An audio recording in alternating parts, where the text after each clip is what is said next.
Hercule Poirot and the Mystery of Many Names, asterisk, asterisk, asterisk, asterisk, Part O&E the woman who did not exist, asterisk, asterisk, Hercule. Poirot disliked England in November. The little grey cells, he often remarked to himself, functioned best under a Belgian sky or at least beneath the polite sunshine of the Riviera. London, by contrast, had a habit of pressing down upon one's spirits, its fog insinuating itself into the lungs and the mind alike, its damp streets whispering secrets that refused to be spoken aloud. And yet, it was London that had summoned him. Poirot stood by the window of his modest flat in Whitehaven Mansions, carefully adjusting the crease of his trousers while surveying the gray smear that passed for a morning sky. His mustaches, those magnificent emblems of order, were waxed to perfection, though no one but himself was likely to notice. "There are mysteries," he murmured, "that cry out not with violence, but with absence." It was precisely such an absence that had brought Sir Alistair Fenwick to his door. One Sir Alistair arrived at 11 o'clock precisely, a punctuality Poirot approved of instinctively. He was a tall man in his late 50s, impeccably dressed, with the rigid posture of one accustomed to authority. His hair, iron gray and carefully parted, suggested discipline. His eyes suggested something else entirely unease. Poirot gestured toward a chair. "Pray, be seated, monsieur." Sir Alistair sat, removed his gloves, then paused as though uncertain where to place them. Finally, he folded them with unnecessary care and laid them upon his knee. "You come highly recommended, Monsieur Poirot," he said. "I am told there is no puzzle too delicate for your methods." Poirot inclined his head modestly. "You flatter me. But tell me, what is the nature of your concern?" Sir Alistair hesitated. A lesser observer might have missed it, but Poirot noticed everything. The tightening of the jaw, the fractional delay before speech. "It concerns my son," Sir Alistair said at last, "and the woman he intends to marry." Poirot's eyes brightened slightly. "Ah, love. It is often the most complicated mystery of all." "I wish it were merely that," Sir Alistair replied grimly. "My son, Jonathan, is engaged to a woman named Evelyn Carrington." Poirot waited. "She is charming," Sir Alistair continued. "Beautiful, intelligent, impeccably mannered. She has won over my household, my friends, everyone." "Everyone except you," Poirot observed gently. Sir Alistair's lips thinned. "I am a banker, Monsieur Poirot. I deal in facts, records, histories. Before granting my blessing, I instructed my solicitors to conduct a routine background inquiry. And they found nothing." Poirot raised an eyebrow. "Nothing is a strong word. Birth records, none. School records, none. Medical history, none. No trace of her existence prior to 12 years ago."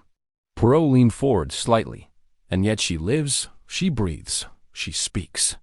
She has letters, references?" "Yes, letters from acquaintances, recommendations from employers, even a passport." "Forged?" "That is the curious thing. All appear genuine." Poirot steepled his fingers.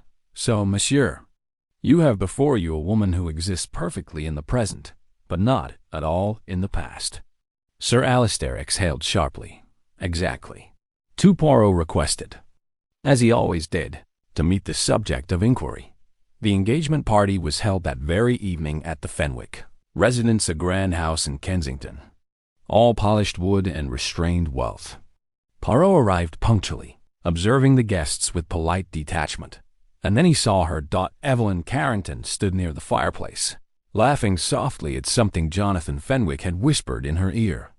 She was striking without being flamboyant, dark hair swept into a simple chignon, eyes of an ambiguous gray-green that seemed to change with the light. Poirot watched her closely. Her laughter was natural, her posture relaxed. No sign of strain, no hint of artifice. A consummate actress, he thought, or perhaps not an actress at all. Jonathan introduced them. "Evelyn, this is Monsieur Hercule Poirot, a friend of my father's." Her eyes met Poirot's, and for the briefest instant, so brief it might have been imagined, something flickered there. Recognition? Fear? Interest? "Charmed," she said, extending her hand. Poirot bowed over it. "The pleasure is mine, mademoiselle." They exchanged pleasantries. Poirot spoke of trivialities, of the weather, of London society. All the while, he watched. When he casually asked, "And where did you grow up, mademoiselle?" her response was smooth. "Oh, in various places. My guardian traveled frequently. And your earliest memory?" She smiled. "Why, Monsieur Poirot, you sound like a physician." "A habit of mine," he replied lightly. "For a fraction of a second." Her smile faltered. "I'm afraid I have very few childhood memories," she said. "Some people simply don't." Poirot nodded. Indeed. Memory is a curious thing. But as he turned away, he noted that her fingers trembled just slightly around her champagne glass. 3 Later that night, Poirot was shown a photograph. Sir Alistair produced it from a locked drawer in his study, handling it as though it might burn him. "This was taken 6 years ago," he said. "In Paris." The photograph depicted a woman standing outside a cafe. She wore a hat pulled low over her eyes, yet the resemblance was unmistakable. "It is Evelyn," Sir Alistair said. "But the name attached to the photograph is not Carrington." Poirot studied the inscription on the back. Lucien M. His mustaches twitched. "A first name," he murmured, "and an initial. How intriguing." "There is more," Sir Alistair said quietly. "The man who took this photograph is dead." Poirot looked up sharply. "Dead?" "Murdered. 2 months ago." Silence settled between them. Poirot returned his gaze to the photograph. "This woman," he said slowly. "She does not merely lack a past, monsieur. She replaces it." 4. That night, Poirot reflected. A woman with no childhood. No origin, multiple names. Multiple lives. Yet no clumsiness. No desperation. Not a common criminal, Poirot mused. Nor a simple fraud. He recalled the fleeting change in her expression, the controlled elegance, the intelligence in her eyes. She is running, he decided. But from whom or from what? As Poirot prepared for bed, a knock sounded at the door. Sharp. Urgent. Captain Hastings entered. Flushed. "Poirot," he said, "you'd better come at once." Poirot sighed, reaching for his coat. Mon ami, mysteries never respect bedtime. 5. By the time they reached Kensington, the house was ablaze with light and panic. Sir Alistair Fenwick lay dead in his study. And on his desk, placed with deliberate care, was a single calling card. It bore one word only. Evelyn. Poirot closed his eyes briefly. "The woman who does not exist," he said softly, "has just announced herself. Asterisk, asterisk, asterisk, part TWOA name in Paris, asterisk, asterisk, Hercule Poirot had always maintained that murder, like fashion, revealed its true character in the details. The placement of an object, the choice of a word, the timing of an action, these were never accidental. They were signatures. The calling card bearing the name Evelyn was such a signature. Poirot stood in Sir Alistair Fenwick's study, his hands clasped behind his back, his eyes half closed in concentration. The room was orderly to the point of severity. Books aligned with mathematical precision. Papers stacked, squared, disciplined. Even in death, Sir Alistair's world retained its rigid symmetry. Except for the body. Sir Alistair lay slumped in his leather chair, his head tilted slightly to one side. The doctor had already spoken. Heart failure, sudden, likely triggered by shock. No signs of struggle. No poison detected, at least, not obvious. Unnatural death, Inspector Japp said thoughtfully, though the timing is unfortunate. Poirot opened his eyes. Unfortunate, yes. Natural, perhaps. But also, how you say, provoked. Japp frowned. "You think someone frightened him to death?" Poirot gestured delicately toward the desk. "Observe, mon ami. The card. It is not hidden. It is not flung down carelessly. It is placed just so. Like a message. A confession?" Japp suggested. "No," Poirot replied softly. "A declaration." One Evelyn Carrington was nowhere to be found. By morning, it was clear that she had vanished some time during the night. Her room at the Fenwick house was immaculate. Her clothes gone. Her jewelry untouched. No note. No sign of haste. Jonathan Fenwick was inconsolable. She wouldn't do this, he insisted, pacing Poirot's flat later that day. "Evelyn loved my father. She respected him." Poirot watched the young man carefully. Jonathan was earnest, open-faced, his distress genuine. "Tell me," Poirot said gently, "did your father confront her?" Jonathan hesitated. "Yes, last night after the party. He asked her to come to his study. And afterward? She went upstairs alone. I thought nothing of it." Poirot nodded. "Mon pauvre garçon," he murmured. "It is often the things we do not think of that undo us." Asterisk 2. By afternoon, Poirot had reached his decision. "We go to Paris," he announced. Hastings blinked. "Paris?" "The photograph," Poirot said. "The name Lucien. And the dead photographer. All roads, my friend, point across the channel." Inspector Japp agreed reluctantly. French cooperation would be required, and Poirot's reputation, while formidable, did not smooth every bureaucratic wrinkle. 2 days later, Poirot stood once more beneath the Parisian sky. The café and the photograph still existed, though its paint had faded and its clientele changed. Poirot seated himself at a small table, ordering coffee he did not intend to drink. 6 years ago, he murmured, a woman stood here. Who was she? The cafe owner remembered. "Ah, yes," the man said, scratching his chin. "Madame Moreau. Lucienne Moreau." Poirot's eyes gleamed. "She was beautiful," the man continued. "Quiet, always watching. She met many people, but belonged to none." "And the man who photographed her?" The cafe owner crossed himself. "Poor Etienne. He was obsessed with her. Said she was his masterpiece." "Obsessed men," Poirot said softly, "are dangerous. To themselves most of all." 3. The Paris police records were enlightening. Lucienne Moreau had arrived in Paris with impeccable documents. Rented an apartment. Paid in cash. Left no debts.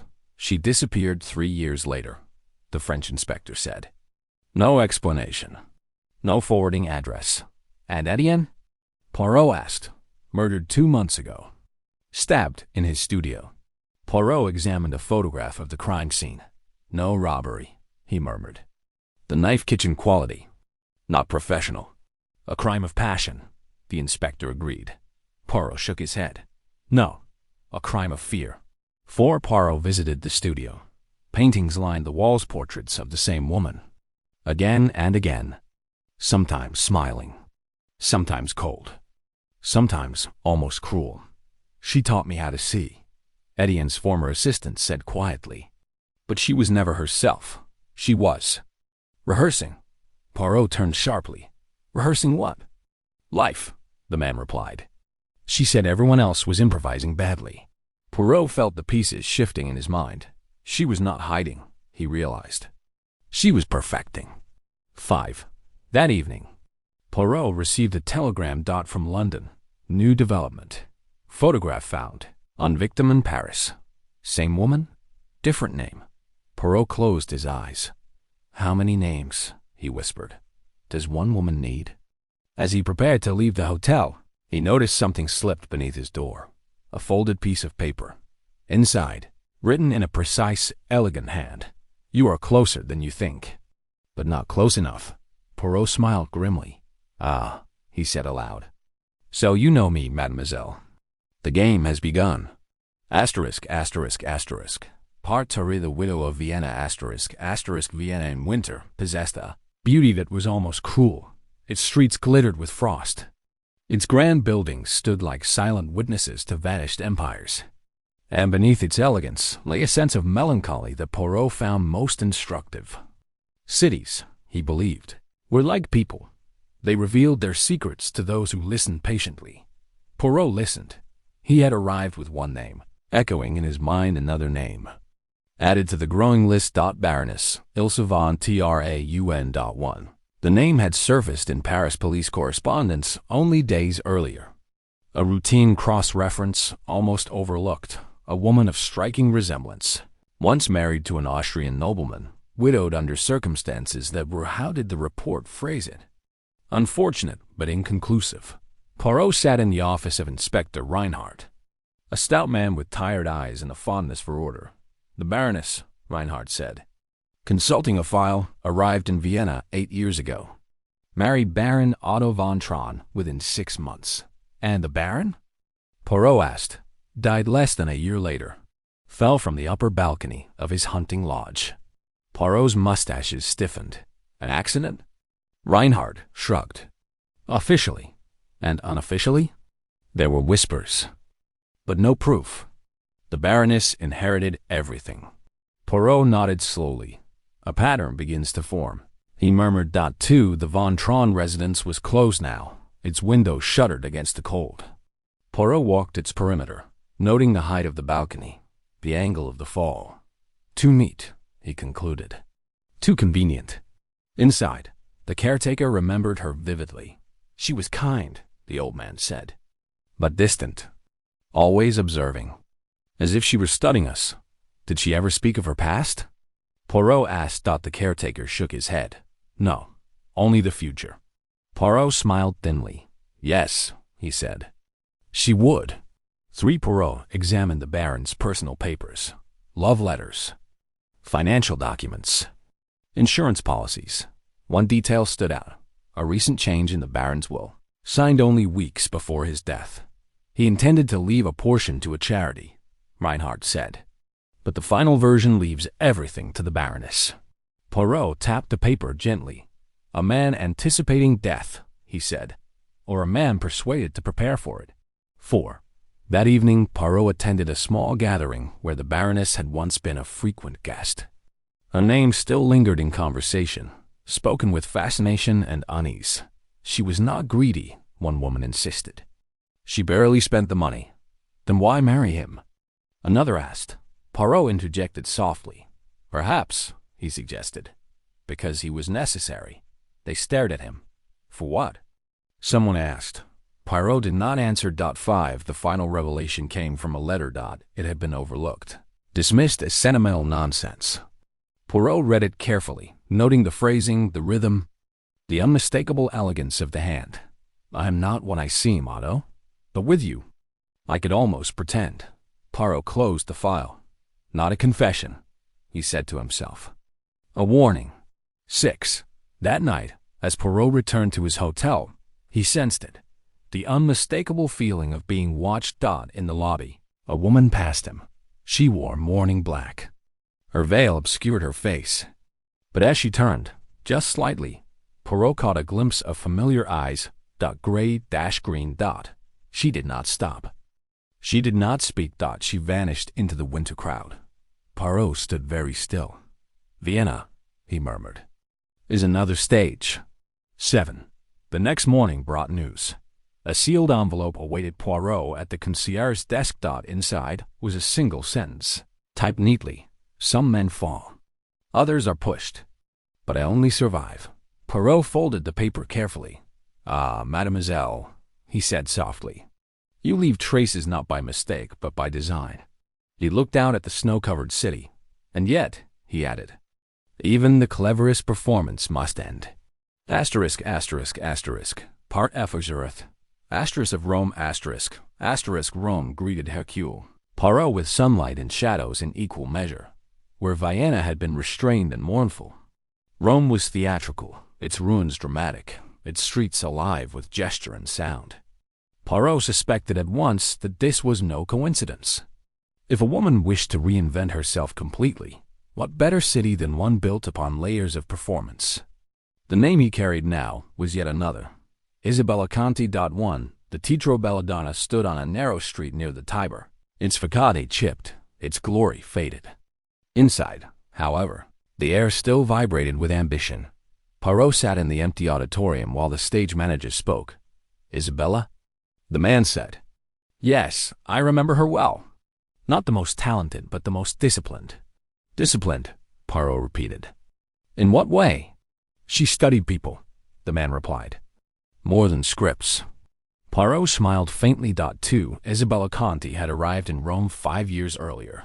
She enrolled in acting classes, took minor roles, learned accents, learned silence.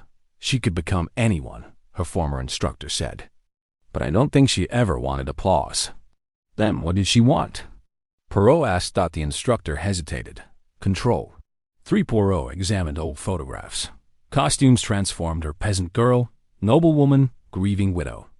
The resemblance to Evelyn Carrington was unmistakable. "But here," Poirot murmured, pointing to one photograph.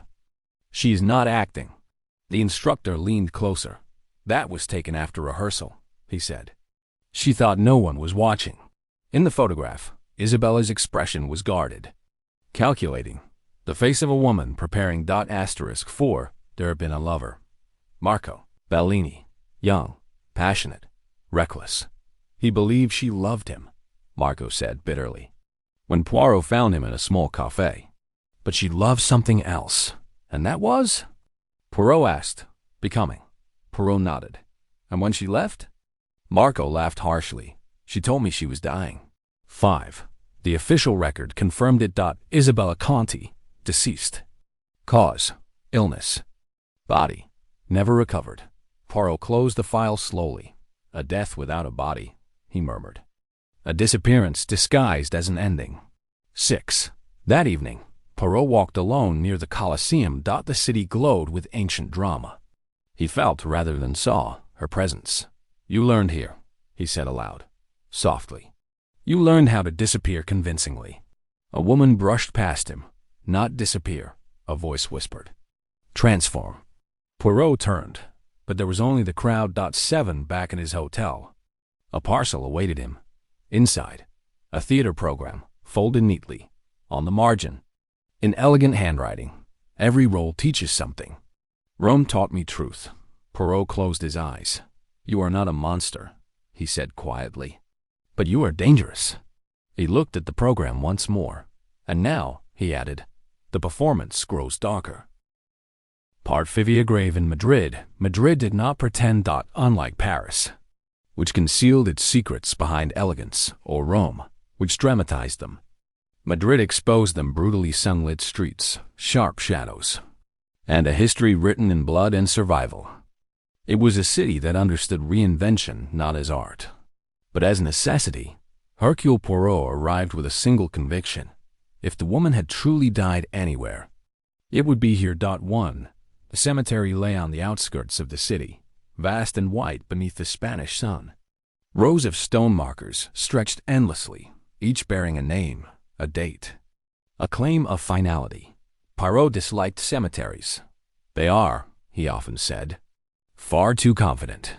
He was accompanied by Inspector Alvarez of the Madrid police, a thin man with sharp eyes and little patience for metaphysics. "You believe the grave is false," Alvarez said as they walked. "Why?" Poirot gestured gently. "Because, my friend, death leaves chaos. This leaves order." They stopped before a modest headstone. Ana Maria Rojas' beloved daughter, 1898 to 1929. Poirot stared at the name. "Another," he murmured. "Another name." 2. The records were precise. Ana Maria Rojas had arrived in Madrid under impeccable documentation.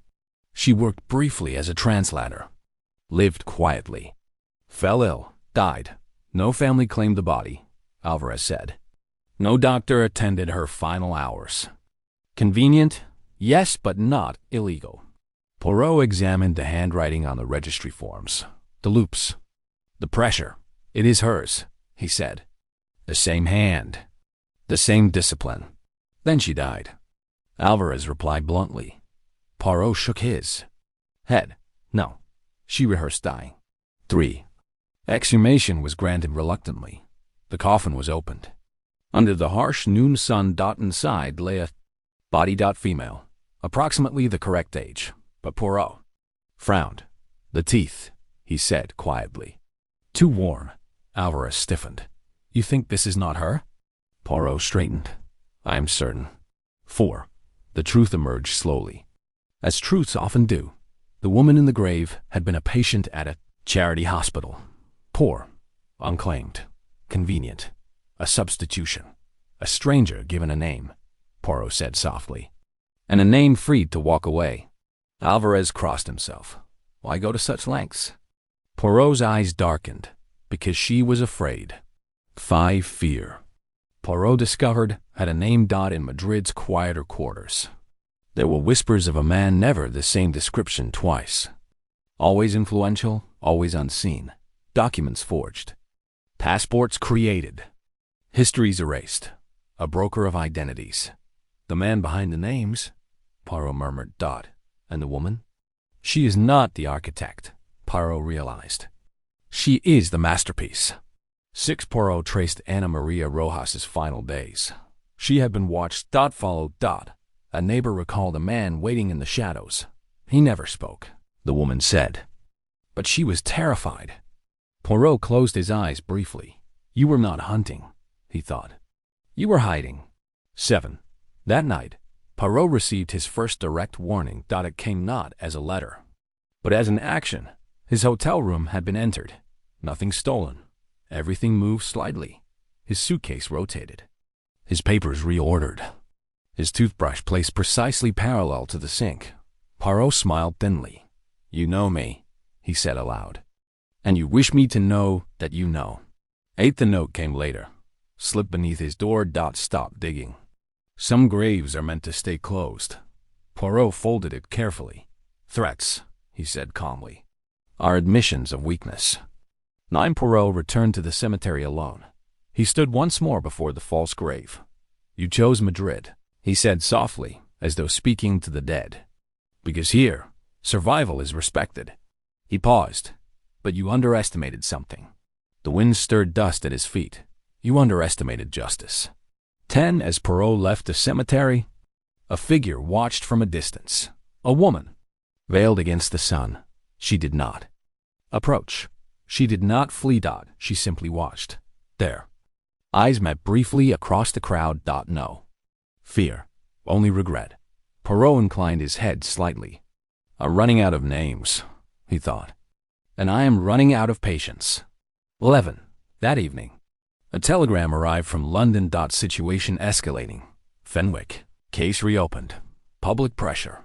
You must return soon. Poirot folded the paper slowly. Yes, he murmured. The circle tightens. 12. Before leaving Madrid, Poirot made one final discovery. Ana Maria Rojas had made a donation small. Anonymous to an orphanage. Poirot stared at the record for a long time. Ah, he whispered. So even ghosts remember where they came from. For the first time, doubt crept into his certainty. Perhaps, he said quietly, this woman is not only a criminal. 13. Poirot departed Madrid. At dawn. Behind him lay a grave that told a lie. Ahead lay a truth far more dangerous. Because now, Poirot understood. The woman of many names was not merely escaping the law. She was escaping a past that could destroy her, and someone else was determined to ensure she never stopped running. Asterisk, asterisk, asterisk, asterisk, part SIX, the man. Behind the names asterisk, asterisk, when Hercule Poirot returned to London, he did not go home. Instead, he went directly to Whitehall. This was not, for Poirot, an act of urgency, but of necessity. The case had grown beyond a single murder, beyond a woman of many names. It had become something larger, an architecture of deception, carefully constructed, patiently maintained. In architecture, Poirot knew. Always had an architect. 1. The office was small, discreet, and deliberately unremarkable. Colonel Arthur Blackwood occupied it with the air of a man who had spent his life ensuring that others remained unnoticed. His hair was thinning, his suit conservative, his eyes sharp with practiced neutrality. You are certain, Blackwood said, that this is not merely an accomplished fraud? Poirot sat opposite him, hands folded, mustaches immaculate. Colonel, he replied, a fraud improvises. What I observe is orchestration. Blackwood leaned back. You believe there is someone supplying her identities? Yes, but more than that, Poirot said quietly. Someone shaping her movements. 2 files were produced. Passports, birth certificates, academic records, marriage licenses. All flawless. All these documents, Blackwood said, passed inspection. Multiple countries, multiple authorities. Poirot nodded. That is precisely the problem. Blackwood frowned. You find competence suspicious? Poirot smiled thinly. Perfection is always suspicious. 3. Poirot laid out the names. Evelyn Carrington, Lucien Moreau, Ilse von Tron, Isabella Conti, Ana Maria Rojas. Observe, Poirot said. Each identity is suited to its environment. Each life is plausible, restrained, disciplined. Blackwood studied the list. She never overreaches. Exactly, Poirot replied. Which tells us she is not greedy. Then what is she? Poirot paused. A survivor. 4. The first real break came from an unexpected source. Captain Hastings. She wasn't alone in Rome, Hastings said, spreading notes across the table. A man was seen with her, older, always in the background.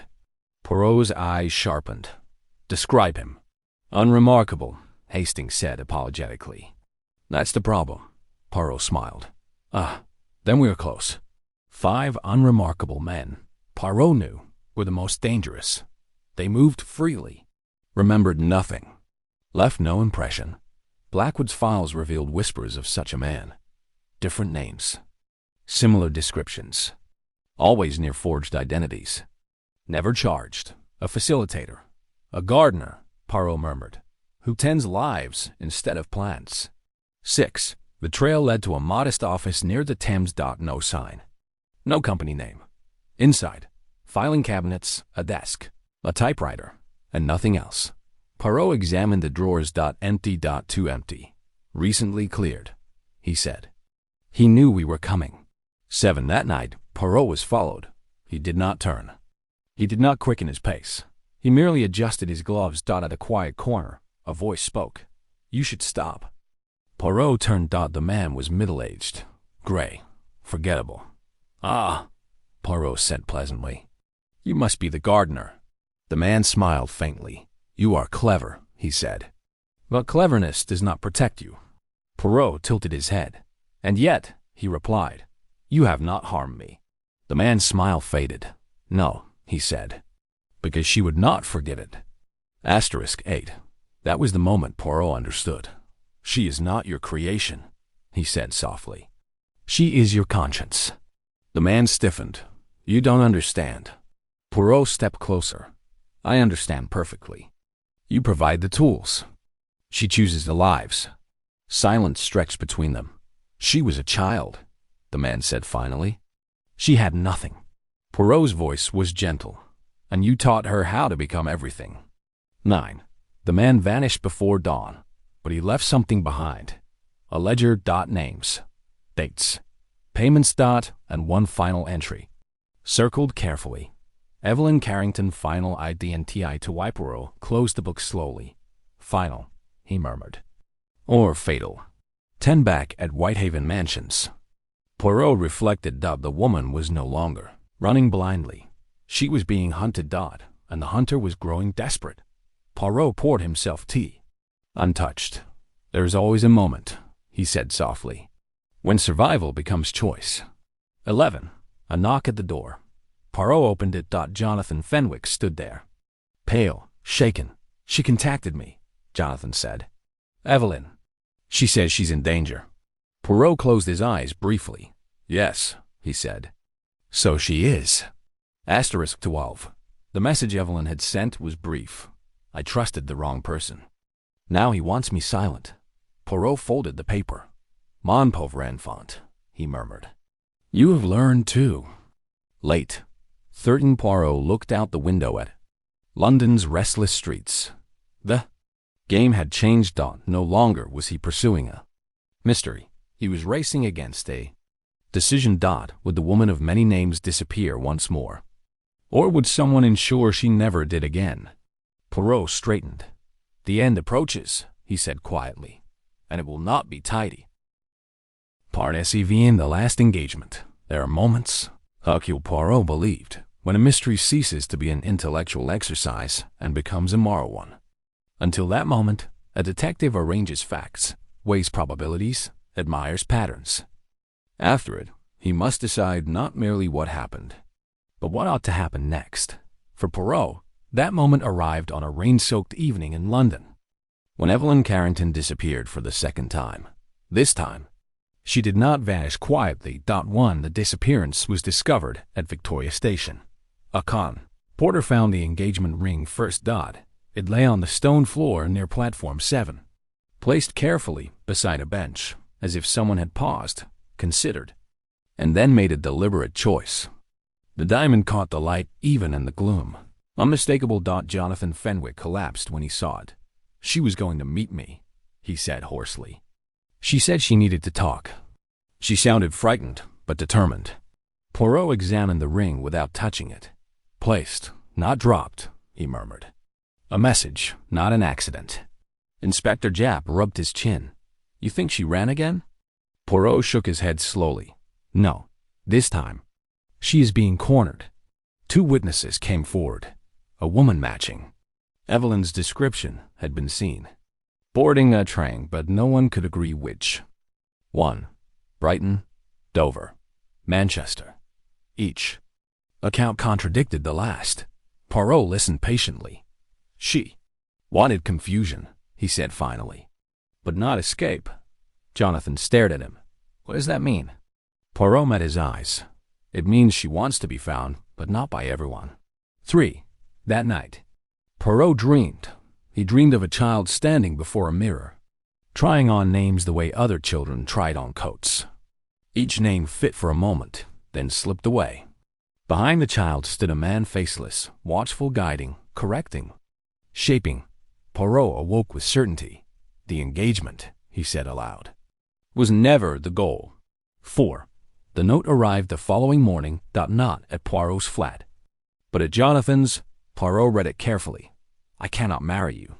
Not because I do not love you, but because loving you would destroy you." Jonathan's hands trembled. "She loves me," he insisted. Poirot placed a hand on his shoulder. "Yes," he said gently. "And that is precisely the danger." 5. Poirot retraced Evelyn's final days. She had closed accounts, donated personal items, said careful goodbyes disguised as casual conversations. "She is preparing," Poirot said to Hastings. "Not to flee, but to end something." "To end what?" Hastings asked. Poirot did not answer immediately. "A life," he said at last. "Perhaps several." 6. The gardener, the man behind the names, made his move. 2 forged warrants were discovered. 1 in Evelyn's name, 1 in Poirot's. Someone was manipulating the authorities, tightening the net. "He wants her desperate," Poirot said. "Desperation makes people silent or reckless." Inspector Japp swore under his breath. "She's being framed." "Yes," Poirot agreed. "And framed to disappear permanently." 7. Poirot finally found her trail, not through documents, but through emotion. Evelyn had visited a small chapel near the river. She sat for a long time, the caretaker said. Didn't pray, just remembered. Poirot nodded. "She is saying goodbye to herself." 8. The confrontation came unexpectedly. Poirot was walking alone when a familiar voice spoke from behind him. "You should not follow me anymore." He turned. Evelyn stood there. No disguise, no performance. Just a woman, pale, exhausted, resolute. "You look tired, mademoiselle," Poirot said softly. She smiled faintly. "I am." 9. They walked together. "I never wanted this many names," she said. "I wanted safety, and found imprisonment instead," Poirot replied. She stopped. "He made me invisible, then indispensable, then trapped." Poirot studied her face. "And now?" "Now he wants me erased." 10. Poirot spoke carefully. "You could testify." She laughed quietly. "And become a spectacle? A scandal? A criminal curiosity?" She shook her head. "No, Monsieur Poirot. I will not be owned again." 11. Jonathan appeared, breathless, having followed Poirot. "Evelyn," he said. She turned, and for the first time, her composure broke. "I wanted one honest thing," she whispered. "Just one." Jonathan reached for her, but she stepped back. "I cannot let you pay for my past." 12 sirens sounded in the distance. The gardener was closing in. Poirot felt the weight of the moment. "There are times," he said quietly, "when justice must choose between law and mercy." He looked at Evelyn. "Choose wisely." 13. She pressed something into Poirot's hand. "A key. A locker," she said. "Everything is there. Names, proof, truth." Poirot closed his fingers around it. "And you?" She smiled sadly. "I will become no one." 14. She vanished into the crowd. Not running. Walking. Jonathan cried out. But Poirot held him back. Let her go, Poirot said softly. For now. 15 that night. Poirot opened the locker. Inside. Documents, letters, records, and one photograph. A child. No name written. Poirot closed his eyes. Now, he murmured. I know where this story truly begins. Asterisk, asterisk, asterisk, asterisk. Part Ej. Yht the child with no name asterisk asterisk. London in January was cruelly cold. Even the Thames seemed to move with suspicion, its dark waters reflecting a city that concealed more than it revealed. Poirot walked along the riverbank. The key Evelyn had given him heavy in his pocket. It was a small key, inconspicuous, but to Poirot, it represented an entire hidden world. He did not yet know the full story of Evelyn Carrington, nor of the woman who had assumed so many identities. But he was about to uncover the beginning, the place where it all had truly started. 1. The locker was hidden beneath the floorboards of an abandoned warehouse in East London. The key turned smoothly. Inside lay dozens of envelopes, carefully labeled, almost obsessively organized. Poirot pulled the first envelope and read, Childhood Records, 1915 to 1925. The handwriting was small and precise. Poirot felt a shiver. The documents contained school admission forms, hospital records, orphanage papers, but none bore her original name. In fact, there was no record of her birth at all. She had been left at the doorstep of a convent in Bruges as an infant, unnamed, unclaimed. Poirot's mind worked swiftly. No identity at birth. Every name afterwards is an attempt to survive. 2. There were letters too. Some addressed to her simply as child, some to the girl who will survive. They came from the woman who had raised her in the convent, a nun named Sister Marguerite. She is clever, brave, and cautious, one letter read. Treat her kindly. She will learn to protect herself, but beware that the world can destroy her if unprepared. Poirot paused. Ah, he murmured. The seeds of the many names were planted here. 3 other envelopes detailed early adoptive families. She had been moved between households, some wealthy, some poor, never long enough to form attachments. Always instructed to observe and adapt. Poirot read an old diary page aloud softly. Do not trust anyone fully. Names are temporary. Appearances are temporary. But knowledge is permanent. Hastings, who had accompanied Poirot to the warehouse, frowned. Good heavens. She was trained to be. What? A spy? Poirot smiled faintly. No, Hastings. Not a spy. A survivor. But in the city where identity is everything, survival demands perfection. 4. Among the papers were also newspaper clipping stories of missing persons, fraudulent marriages, unexplained deaths. Each referenced someone resembling her in appearance or age. Poirot realized that even as a child, she had been moving between lives, even unknowingly. As others shaped her path, that it was a network, he concluded. Not just one man, the gardener, but an entire invisible system, feeding on anonymity and protection. This explains everything, Poirot whispered. Her ability to vanish, to be anyone, to leave no trace. 5. Then came the most intriguing documents. Letters from a man called Mr. S, written to her when she was barely 10. They were part instruction, part warning. Never speak of who you are. Every name you assume is a shield. Remember, child, the world is dangerous for the unprepared. Trust only what you can control.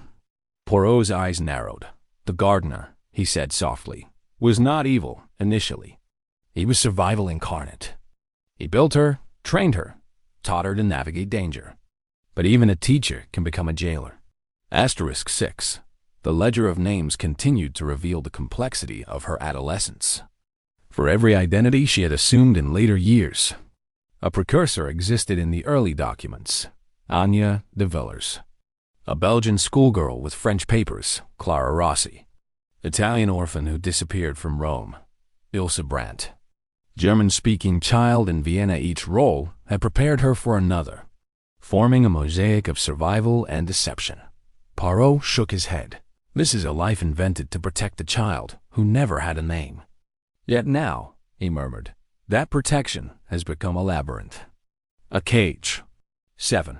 Among the papers was a small bundle tied with ribbon. A photograph of the child herself, no more than 2 years old, abandoned at the convent in Bruges. Her eyes, even then, seemed aware too aware for a baby. Poirot traced the photograph with a finger. "Observe," he said to Hastings. "The gaze. It is cautious, calculating, alert.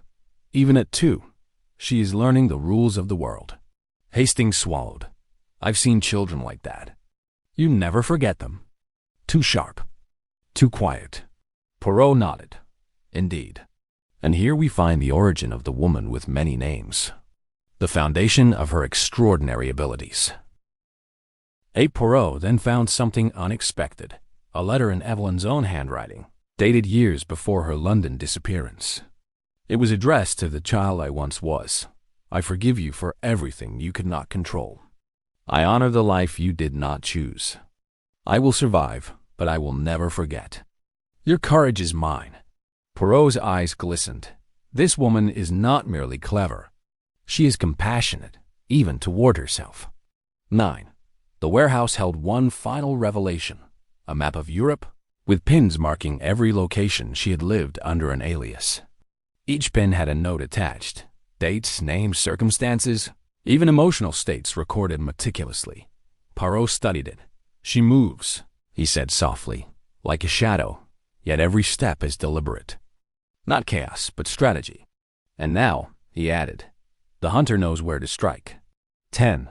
Even as Poirot processed this, a thought struck him sharply. Her vulnerability is not in her disguises, but in her past, the convent, the orphanage, the early adoptive homes. Anyone who traced these could reconstruct the identity she thought buried forever. "This is why the gardener's ledger is dangerous," Poirot whispered. "It is a map not just of her names, but of her vulnerabilities. And someone cruel will exploit it."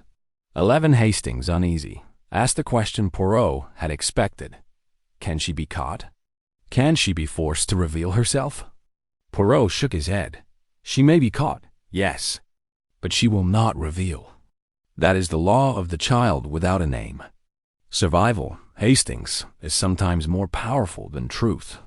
12. That night, Poirot prepared a plan. He would not chase Evelyn blindly, nor confront the gardener without preparation. No. The next move had to be controlled. He spread the European map across his desk, marking every known alias, every last trace from the warehouse files. And then carefully, he began to draw patterns. "Mon ami Hastings," he said quietly, "we are nearing the heart of the labyrinth.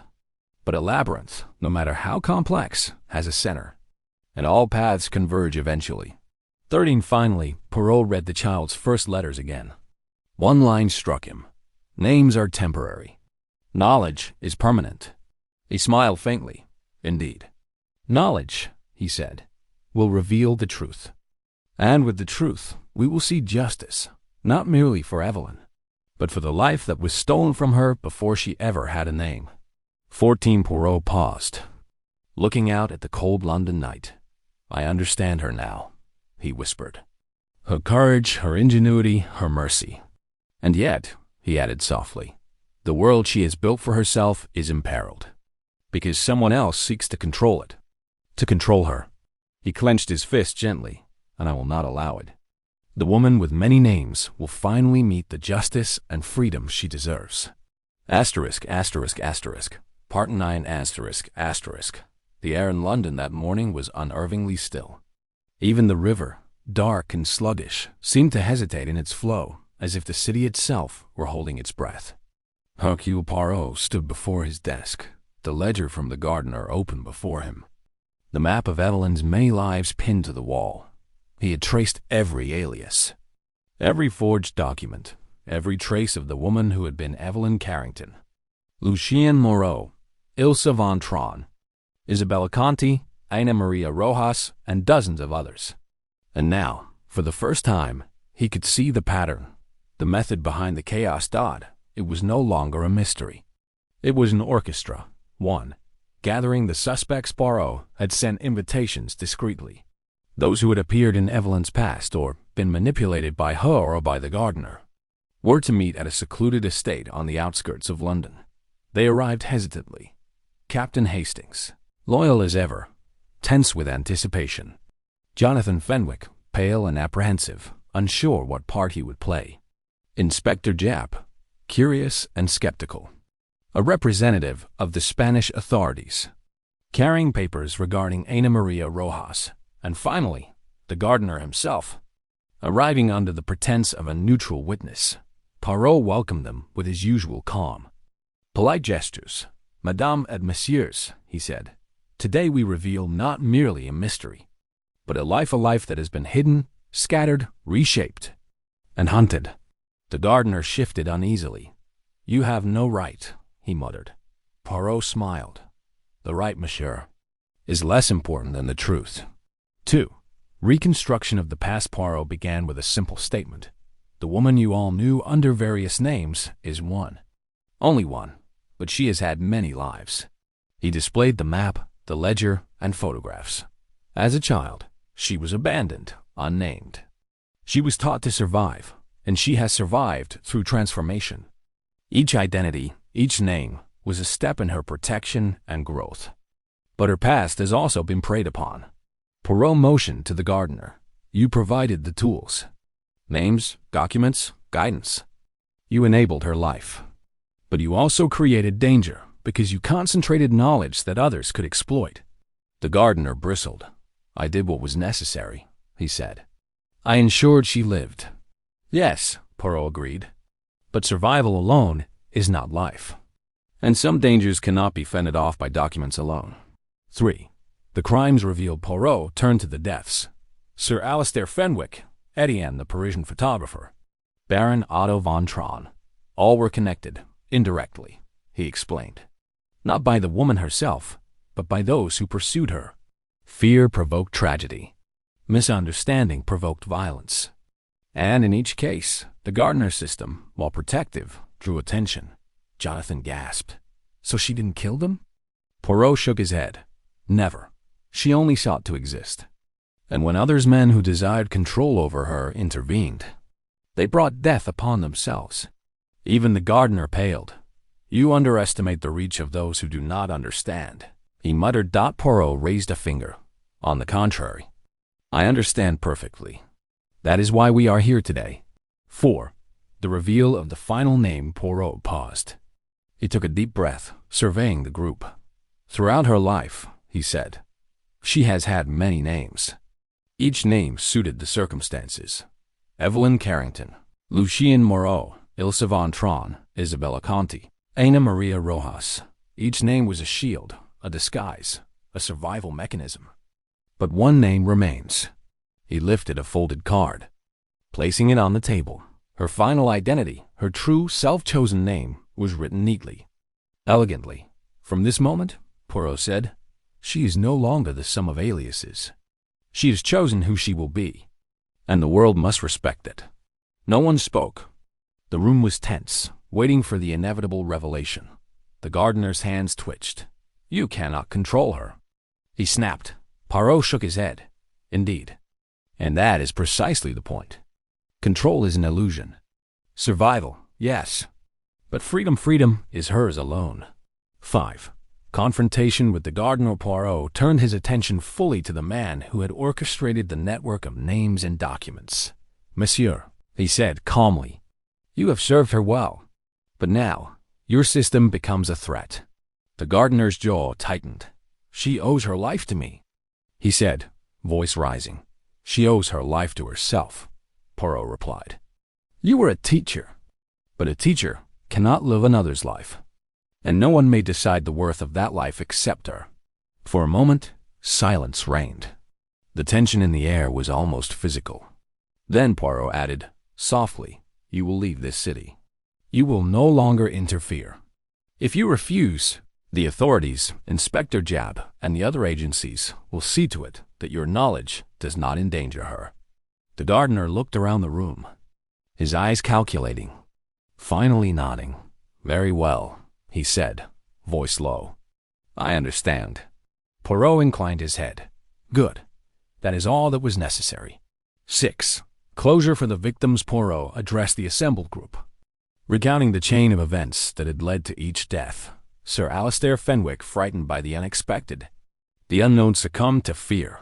Etienne, the photographer obsessed with a moment he could never truly capture, was killed by another who sought to protect themselves. Baron Otto von Traun, trapped by passion and intrigue, was undone by circumstance. And yet, Poirot continued, none of these deaths was caused by her hand. She has survived, and justice for those wronged is now in the hands of those who understand the truth. Inspector Japp nodded. The law will be satisfied, he said. But the woman herself, she deserves protection. I see that now. Poirot smiled faintly. Indeed, Inspector. Protection, yes, but more importantly, freedom. 7. Evelyn's choice. Poirot stepped aside, allowing the woman to speak. I am grateful, she said quietly, her voice steady, for understanding, for patience, for the chance to choose my own life. Jonathan Fenwick stepped forward. You don't have to run anymore. You can be you. She shook her head. I cannot undo the past. I cannot erase the names that saved me. But I can decide the one I will carry forward. And with that choice, I am free. Poirot observed, quietly approving, and she folded the final documents into a neat bundle. This is the life she owns, he said softly. The culmination of courage, intellect, and humanity. She is, at last, whole. 8. A lesson for all. Poirot addressed the gathered group one last time. Life, he said, is not always just. The world is full of cruelty, fear, and injustice. But it is also full of ingenuity, resilience, and mercy. Evelyn Carrington and all her names embody this balance. She has taught us that names are temporary, but knowledge, courage, and choice are permanent. Hastings shook his head in amazement. You've wrapped it all up again, Poirot. Astonishing as ever. Poirot's mustaches twitched in the faintest smile. The satisfaction, he said, comes not from solving a puzzle, mon ami, but from ensuring that the innocent are protected and that justice is tempered with understanding. 9. Parting words. Evelyn turned to Poirot, eyes bright with unshed tears. Thank you, Monsieur Poirot, for seeing me, for understanding me. Poirot bowed slightly. Always. Mademoiselle, always. She left the room, finally unburdened, walking into a world that could not define her by past names or past fears. The gardener had departed. The victim's memories would be honored. The law satisfied. And the woman of many names, at last, had chosen her final one. Asterisk, asterisk, asterisk, part. T. The woman known at last, asterisk, asterisk. The sun had risen over London, pale and silver, brushing the Thames with light. For the first time in months, the city seemed ordinary, unthreatening, almost gentle. Yet Poirot, walking along the embankment, knew that beneath its calm, life always carried complexity. Some mysteries, after all, were more than crimes. They were lives. Choices and courage. And now, for Evelyn Carrington, the woman of many names, a life had finally begun in earnest. 1. Return to Whitehaven. Poirot returned to Whitehaven Mansions, where Hastings had been keeping the rooms tidy but silent, as though he knew that the detective required solitude. Jonathan Fenwick waited there too, nervous but resolved, eager to hear the final account from Poirot himself. Poirot laid out the ledger, the maps and the carefully preserved documents one last time. Mon Amos, he said, all has been revealed. The woman you know, Evelyn, Lucien, Ilse, Isabella, Anna Maria, and others, has been the same since the beginning. But today, she assumes her final name, not because she was forced, but because she chooses it. Jonathan leaned forward. And what is that name, Poirot? Poirot smiled faintly, the corners of his mustache twitching. Her true name, he said, is hers alone. And for that reason, we shall not speak it aloud. Names can bind, but freedom cannot be named by others. 2. A letter from Evelyn's sealed letter arrived shortly after. Poirot carefully broke it and read aloud to Jonathan and Hastings. I thank you all for seeing me as I am, not as the sum of my names. I cannot undo the past. I cannot erase the survival it demanded, but I can choose the life I will lead from this day forward. I walk into the world with courage and honesty, and with the knowledge that I am, at last, free." Hastings exhaled slowly. "She's finally at peace." Poirot nodded. "Yes, and that peace is hard-won. But it is a reward for patience, courage, and intellect." 3. Reflections on the past. Poirot sat in his study, examining the files one final time. Each alias, each forged document, each disguise, told a story of survival, but also of danger. "Think, Hastings," Poirot said, "how many lives she touched without knowing it. The innocent, the frightened, the unjustly harmed. Yet she has endured." Hastings nodded, still amazed. "And the deaths? The Phoenix, the photographer, the Baron?" Poirot folded his hands. "All were consequences not of malice, but of circumstance. Fear provoked tragedy. Misunderstanding provoked violence. And in each case, she survived. And justice has now been tempered with mercy." 4. Jonathan's resolution. Jonathan Fenwick, pale but determined, asked softly, "Does she know I care for her?" Poirot's eyes twinkled. "She does. But love, mon ami, is different from survival. She cannot risk anyone being hurt on her account. That is why she chose not to return to you." Jonathan nodded, swallowing hard. "I understand, even if it hurts." Poirot placed a reassuring hand on his shoulder. "Courage, Jonathan. One must sometimes let those we love live their lives freely. It is an act of devotion in itself." 5. The gardener's departure. The man who had orchestrated Evelyn's many identities. The gardener had left London quietly, knowing that his work was done. He was not a villain in the beginning, Poirot explained to Hastings, but a facilitator, a teacher of survival. Yet even the most skilled teacher can become a jailer if the student surpasses the lesson. Hastings shook his head. "He complicated everything." "Indeed," Poirot replied. "But he also ensured she would survive long enough to become herself." A paradox, yes, but life is often paradoxical. 6. Reflection on names. Poirot mused on the essence of the case. "Names are temporary," he said, "and yet they define how the world perceives us. Evelyn, who has worn so many names, taught us that a person is more than a title, more than a history. The sum of choices, courage, and intellect is the truest identity." Hastings smiled wryly. "And she chose her final name." "Yes," Poirot said softly, "and that is the one which truly matters." 7. A quiet London evening. That evening, Poirot walked along the embankment again, watching the sunset touch the water. "Mon ami," he said to Hastings, "this mystery is concluded, yet it leaves us with a lesson. Justice is not always about punishment, nor is life always fair. Sometimes the greatest victories are quiet survival, dignity, and the freedom to choose one's path." Hastings nodded. "And Evelyn? She has all three?" "Yes," Poirot said. "At last she does. And that, my friend, is more satisfying than the most clever puzzle." 8 final words. Poirot returned to his flat, placed the ledger of names on a shelf, and sipped his tea quietly. He reflected on the woman he had pursued, protected, and understood. "She was never simply a criminal, nor merely a victim," he murmured. "She was a life force to become many lives, and in the end, she chose the life she deserved." Hastings entered, carrying the evening paper. "I suppose there won't be any headlines about the mystery of the many names?" Poirot smiled faintly. "No, mon ami. The world need not know. Some victories are private. Some truths are sacred."